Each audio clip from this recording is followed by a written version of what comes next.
A cup of ashwood, cut from the root of the world tree, to hold the quaff of wisdom. 𝗚𝗚𝗏𝗀𝗚𝗀𝗚𝗏 and 𝗚𝗚s manes hafalo.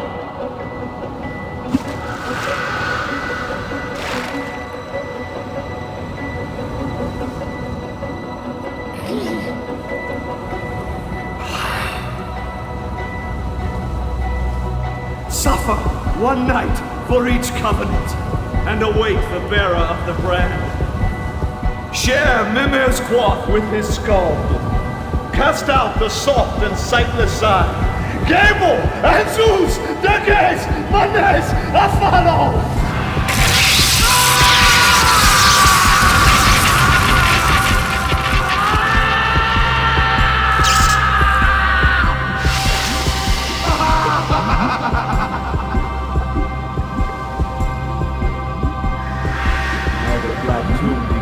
beckon, which will convey the sacred soul. Watch the witness face his doom. Thus is the great god now usurped, and fool become his tomb.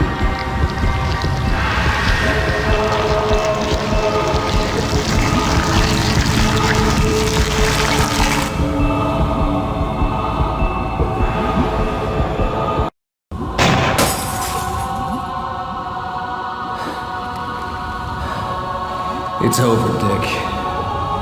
No! No! You've no idea what you've done! No!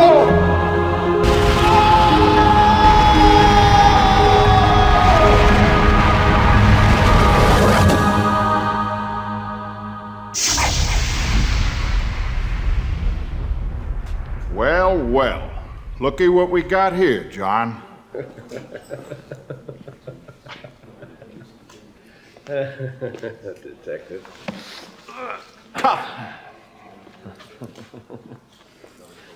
I'll just bet you got another story for me. You'd never believe me. Not in a million years.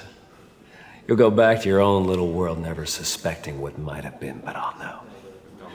And I'll take to my grave, certain that I did what was right. I'm going to enjoy sending you to the chair. Take him away. I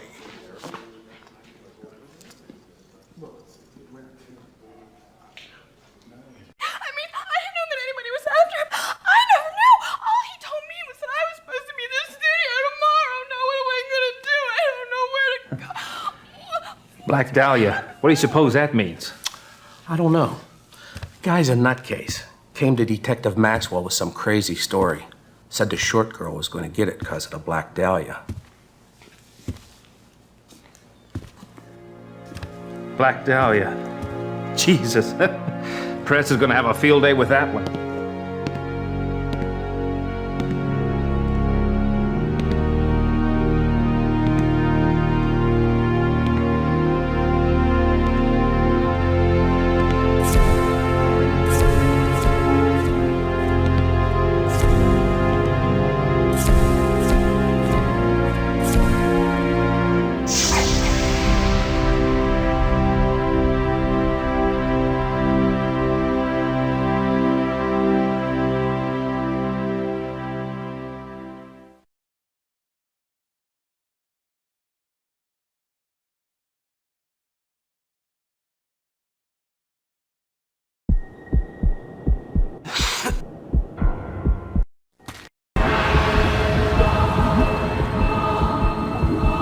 Were one step behind, Jimbo.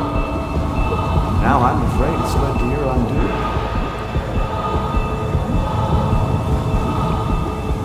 Bye, old sport.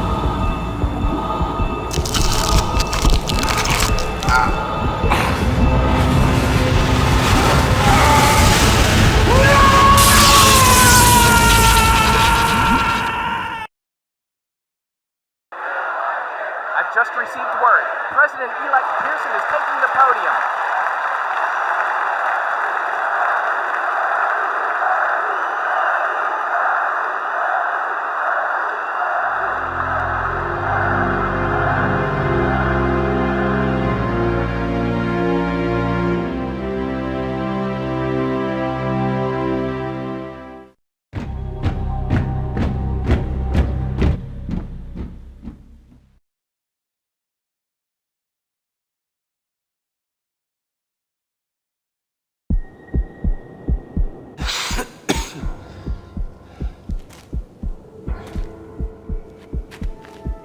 Jim! Jim, help me!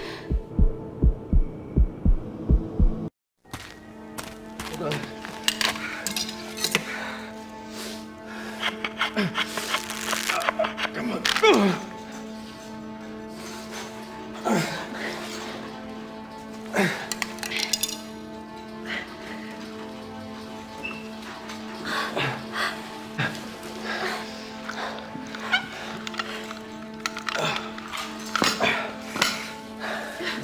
Alice, you all right? I'll be okay. Hurry and tie me.